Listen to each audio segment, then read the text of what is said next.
Hey guys, it's me. So today I am doing my top 14 books of 2014, otherwise known as my best books of 2014, and I've been wanting to do this video like forever, and I'm finally getting to do it. I've been like compiling my list since like 3 months ago. So yeah, and last year I did a top 10, but this year I'm doing a top 14 because last year people did a top 13 of 2013, so I guess I'm gonna do top 14 of 2014 because I think that's what some other people are doing, I think. So yeah, that's what I'm gonna do. And yeah, so I'm really excited to show you the best books of the year, in my opinion, anyway. Also, there's an angle change because you would just see the bare spots on my bookshelf and then you would know which books I picked, so yeah. Number 14 is Love Letters to the Dead by Ava DeLyra. I thought this was a really inspiring and interesting story. I read this really quickly. It was in like a diary format, and I thought it had like this kind of Perks of Being a Wallflower feel, even though I haven't read that. I've seen the movie though. But it kind of feels like that a little bit. Not story wise, but just like the tone. But I thought it was really interesting and really inspiring, and I just really liked the story and pretty much the characters overall. Number 13 is Winter Girls by Lori Halls Anderson. I thought that it didn't really like, it's okay, it's about eating disorders. I thought it didn't really like sugarcoat it. Like, it was down to the nitty gritty without being overly disturbing. It's it's like it shows you what eating disorders are really like and not sugarcoating it and not being really like totally disturbing. It was like a perfect mix, kind of, but it was a really inspiring story, I thought, and I was just I really connected with this book and with this story and these characters, and it was just really like not uplifting, but I'd say like maybe raising your self-esteem like towards the end. I just really liked it. Number 12 is The Treatment by Suzanne Young. This is the second book and the final book of the program duology. I picked this one over the first book, the program, because I thought this one had a little bit more action than the program, and I just enjoyed it more overall than the program. But both are really good. I thought this was a really good conclusion to the duology, and it was a really good ending. Number 11 is Let the Storm Break by Shannon Messenger, the second book of the Skyfall series. I picked this over the first book, Let the Sky Fall, because again, like The Treatment, I thought this had a bit more action than Let the Sky Fall, although again, both are good. I really liked the fantasy elements of this, and also it had a kind of love triangle, I guess, but it wasn't annoying. It was actually pretty interesting, and usually I don't like love triangles, but this one was actually well written.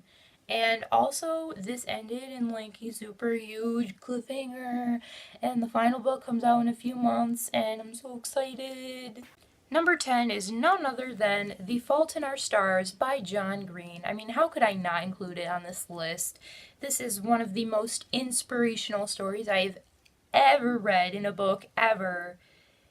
It's very emotional and just very good. I really enjoyed this story. It's funny, it's sad, it's everything wrapped up into one. It's the perfect package. And I'm pretty sure everybody knows why this is amazing.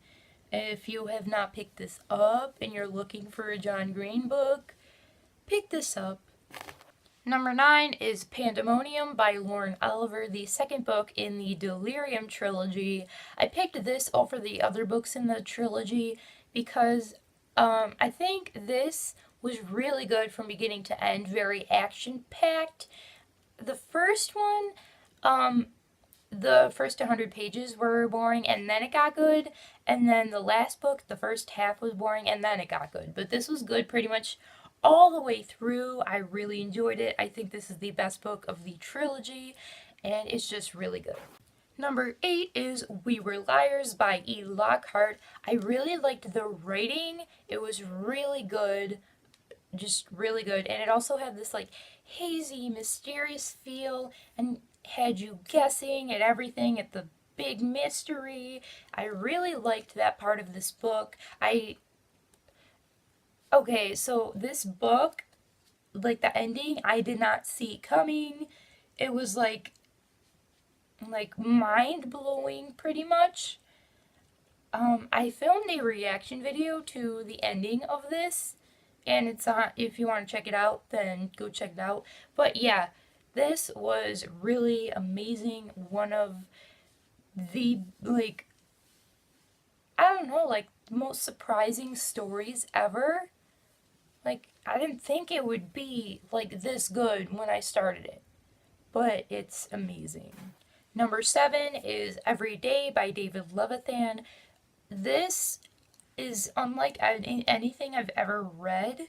It's a really different idea. It's just really interesting to see how it's played out. And I really connected with the characters. I really liked the main two characters.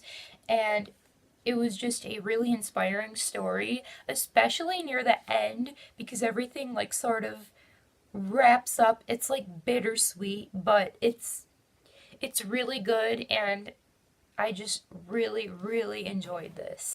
Number 6 is Hollow City by Ransom Riggs. This is the second book in the Miss Peregrine's Peculiar Children series. I don't know the official name.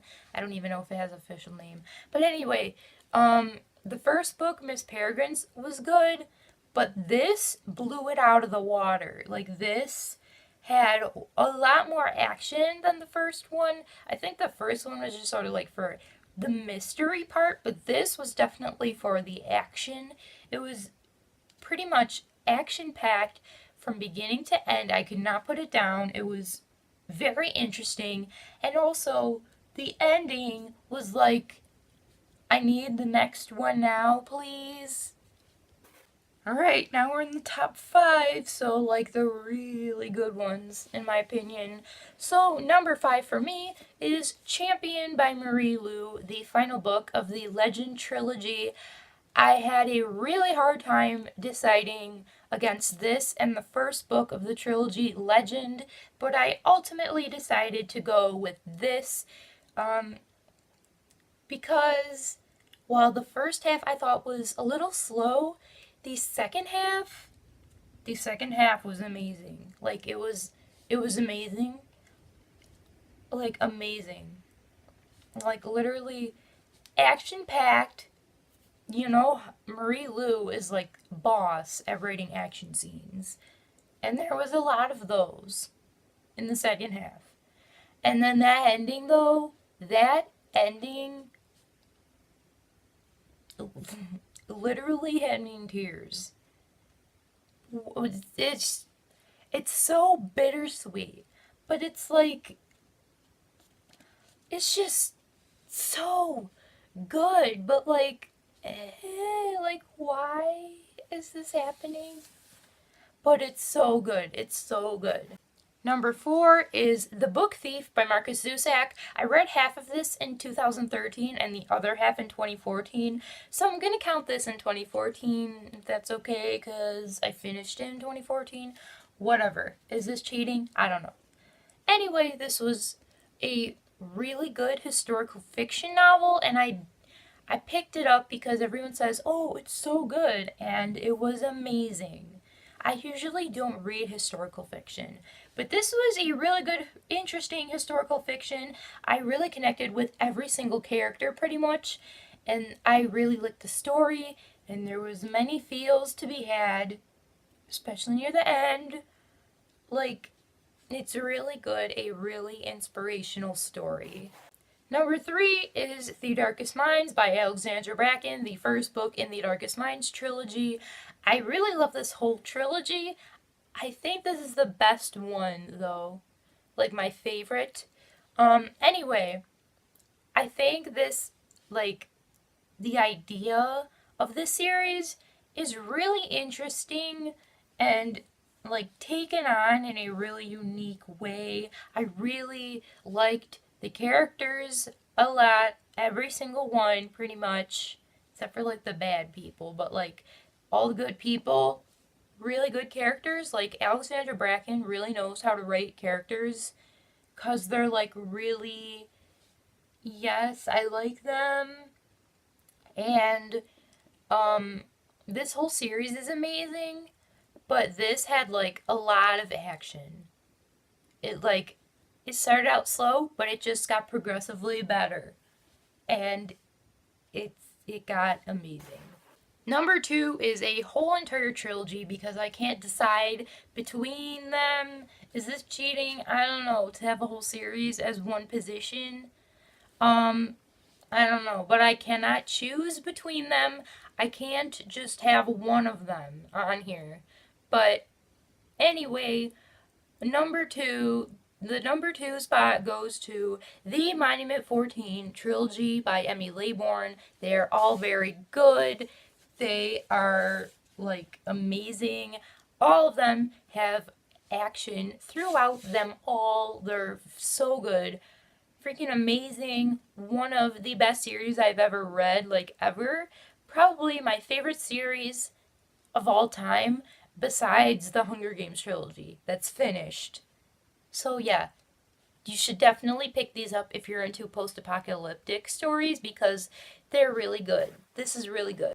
And my number one spot, the best book of the year that I read was Crown of Midnight by Sarah J. Maas, the second book of the Throne of Glass series, which is amazing. This literally, like, so good. The first half, while slow, was good.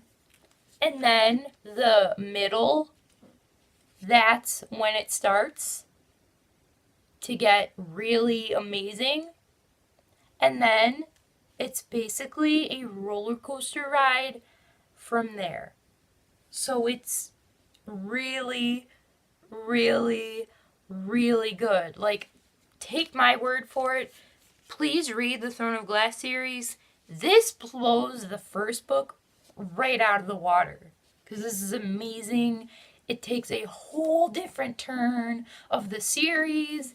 It's very dramatic and just everything that you would like in a book is in this book. It's amazing. It is amazing. So yeah, those are all my favorite books of 2014. And let me know if you have any of these books on your list for favorite books of 2014 in the comments maybe. And yeah, I'll see you guys next time for my worst books of 2014. Anyway, yeah, that's pretty much it. I'll see you guys next video whenever. Bye.